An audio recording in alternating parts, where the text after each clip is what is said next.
pulling on my second boot when my phone lit up on the hall bench. It was my lawyer. Not a call, a text. He never texts. Do not go to your brother-in-law's place today. Call me right now. I mean right now, Hazel. I stood there with one boot half on and just stared at it. My coat was already buttoned. My keys were already in my hand. I had been planning the Sunday drive to my mom's house. The house she'd lived in for 31 years. The house my brother-in-law Brendan had been helping manage since her stroke last spring for 2 weeks. My sister had called it a family lunch. Come see mom, she'd said. She misses you. I called my lawyer back before I even sat down. He picked up on the first ring. Don't go, he said again before I could speak. I need you to come to my office first. I found something in the documents your mother's financial advisor forwarded to me. Hazel, someone has been moving money. I remember sitting down very slowly on the bench. The boot was still half on. I didn't notice until I stood up 20 minutes later. Let me back up, because none of this makes sense without knowing my family first. My mom is 68. She grew up in a small town outside of Sudbury, Ontario, raised by a grandmother who believed that a house was the only thing in this world no one could take from you. That belief got passed down like a recipe. Mom spent 30 years paying off the bungalow on Elgin Street, the one with the green shutters and the Norway spruce in the front yard that my sister and I used to climb. She never took out a second mortgage, never tucked the equity. She used to say that house was her retirement plan, her safety net, and her legacy all at once. And she meant it for both of us equally. When she had her stroke in April, everything shifted fast. My sister Fiona and her husband Brendan lived 40 minutes closer than I did. They stepped in and I was grateful. Genuinely, I was working full-time, managing my own apartment in Ottawa, and I didn't have the same flexibility Fiona did.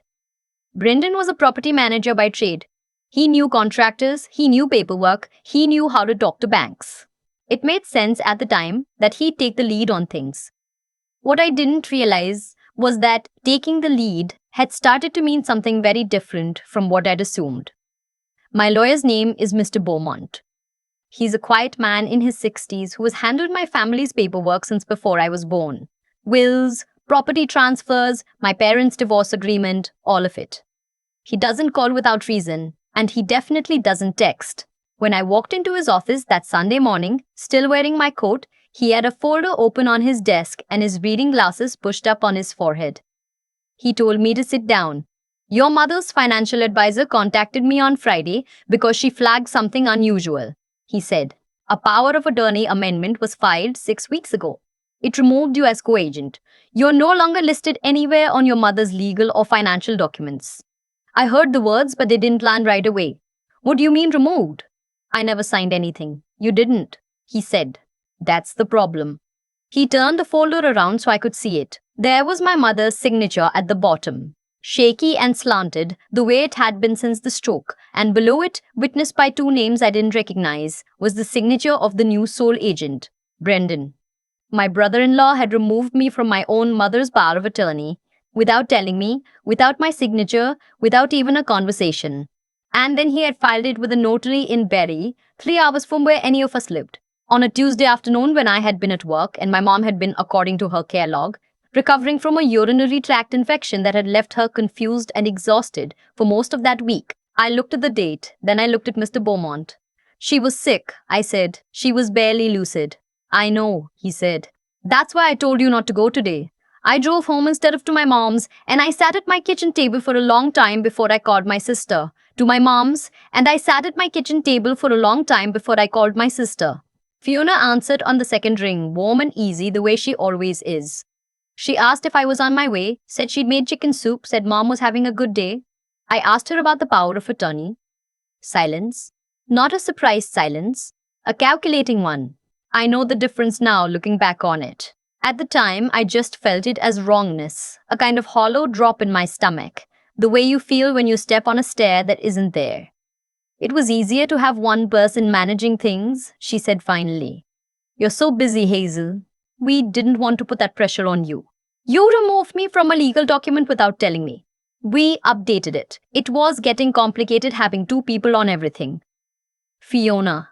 She was sick when she signed it. She had an infection. She was barely sleeping.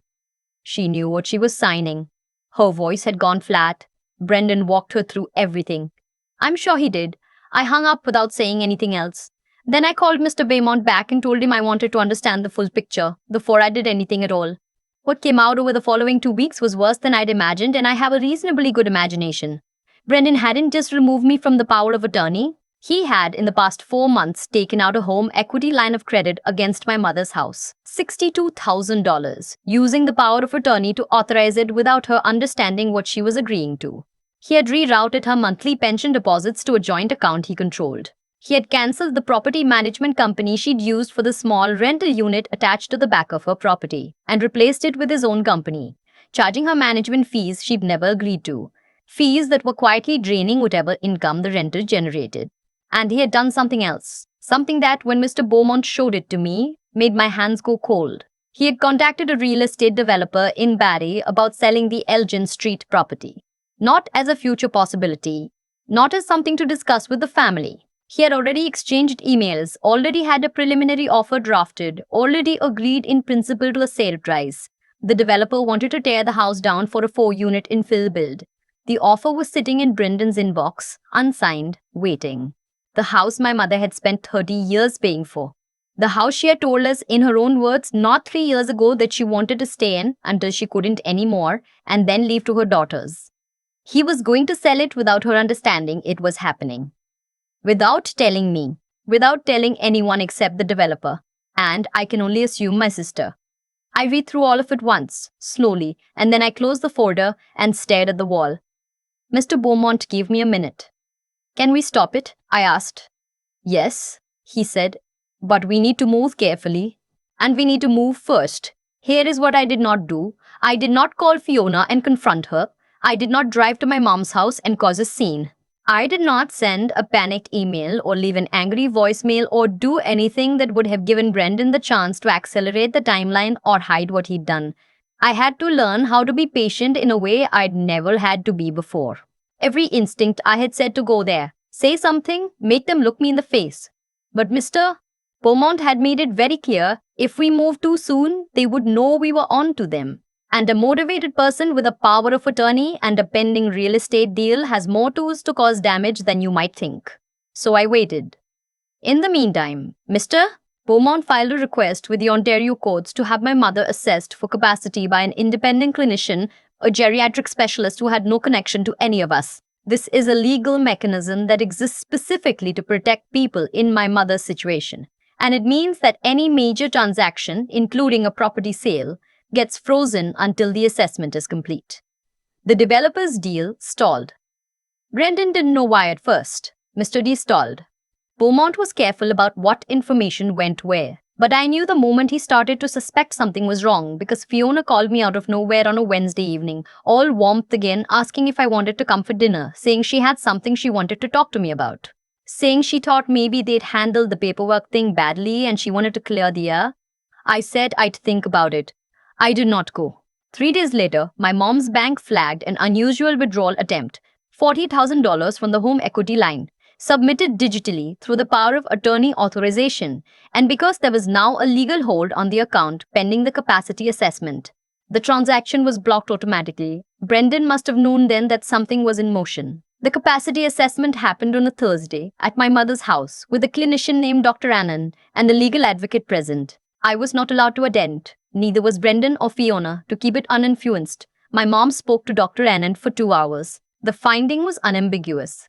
My mother had moderate cognitive impairment from the stroke and had not had the capacity at the time of signing to understand the legal implications of the power of attorney amendment. The document was invalid. It was also noted in the report that someone had coached her on certain phrases that appeared almost verbatim in the document, and that she became distressed and confused when asked about them, saying she didn't fully remember what she had signed or why. Mr. Note: Beaumont filed the findings with the court and applied to have the original power of attorney reinstated, with me added back as co-agent, with an independent trust company overseeing all financial decisions until my mother was stable. At the same time, he forwarded the full file, the emails with the developer, the unauthorized HELOC, the diverted pension deposits, the inflated management fees, the invalid POA amendment to the Ontario Securities Commission and to a detective at the OPP's Financial Crimes Unit. I found out afterward that the detective called Brendan on a Friday morning. Brendan apparently was not expecting it. There is a moment I keep coming back to. I had driven to Elgin Street that Saturday, not to see Brendan or Fiona, but to see my mom. Mr. Beaumont had told me the legal situation was stable enough that I could and I needed to. It had been almost 3 weeks since I'd seen her in person. She was in the living room in her recliner, watching a nature documentary. The Norway spruce outside was enormous now, bigger every year. And the afternoon light was coming through the window the way it does in October, in Ontario. Flat and golden and a little sad. She looked at me when I came in, and she said, "You look tired." "I'm okay, Mom." "Sit down," she said, and patted the arm of the couch next to her. I made tea. She hadn't made tea. The tea was from a box Fiona had left, and there was a mug already on the side table that had gone cold. But she said she'd made it, and I said it was perfect, and I sat down and we watched the documentary together for 40 minutes without talking about any of it. That was the hardest part of the whole thing. Not the court filings or the phone calls or the folder full of evidence.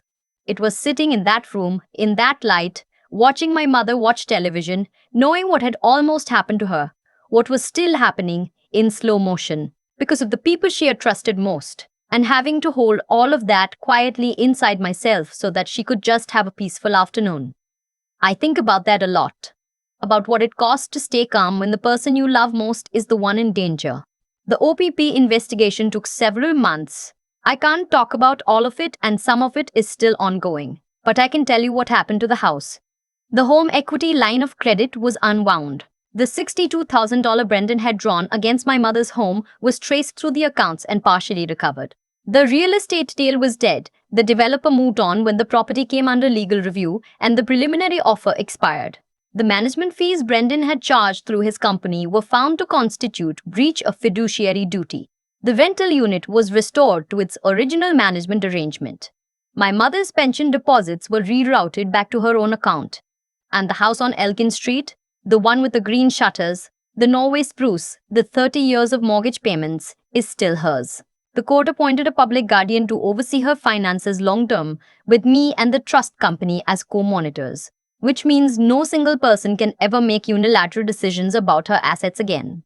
My sister and I have not spoken since the investigation began in earnest. I think about calling her sometimes. I go over what I'd say, how I'd start, and then I remember that she answered the phone that Sunday with warmth in her voice, while the offer on our mother's house was sitting in her husband's inbox. I remember the pause before she said, "I was too busy to be on the documents." I remember that she knew, maybe one day I'll be ready to have that conversation. Right now, I'm not.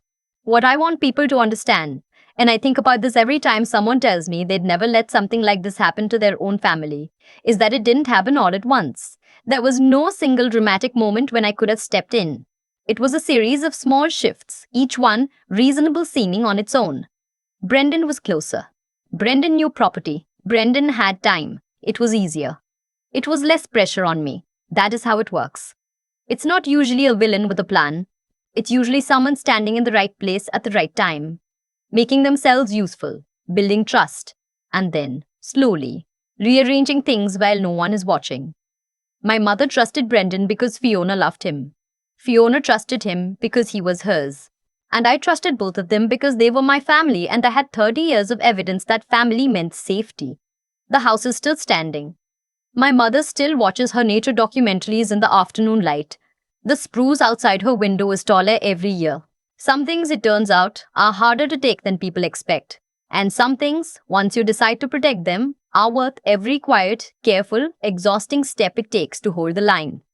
I still think about that Sunday morning sometimes, the boot half on, the keys already in my hand, how close I came to walking into that house not knowing any of it. What stopped me wasn't luck, exactly. It was years of quiet, unglamorous work. My mother building something real, Mr. Buck.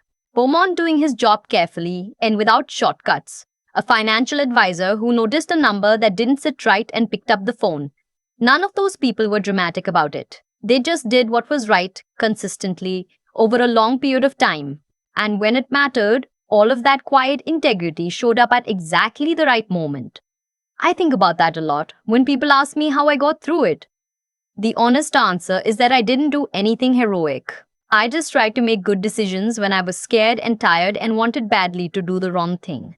To drive over there, to say everything out loud, to make Brendan and Fiona look me in the face right then. Restraint isn't something that comes naturally to me, but I had enough sense to understand that the situation required more from me than my feelings wanted to give. There's something I've come to believe, not as a philosophy exactly, but just as something I've watched play out in my own life. The way you handle the hard moments tends to reflect everything that came before them.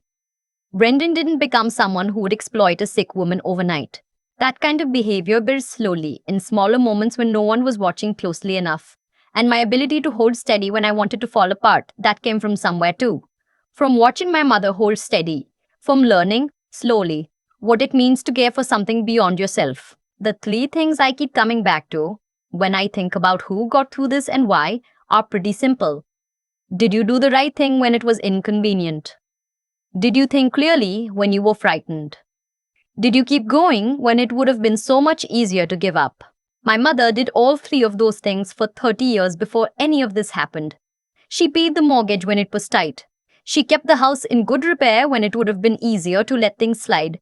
She told us, plainly and more than once, what she wanted to happen to it. She was not a complicated woman about any of it. She just knew what she valued and she protected it, steadily, for decades. Brendan counted on the fact that patience and consistency are invisible. He thought the absence of drama meant the absence of attention. He was wrong about that. The house on Elgin Street is still standing. The spruce out front is taller than ever. My mom had a good afternoon last week. She called me herself, which she doesn't always do, and we talked for almost an hour about nothing in particular. Some things, it turns out, are exactly as sturdy as the people who build them.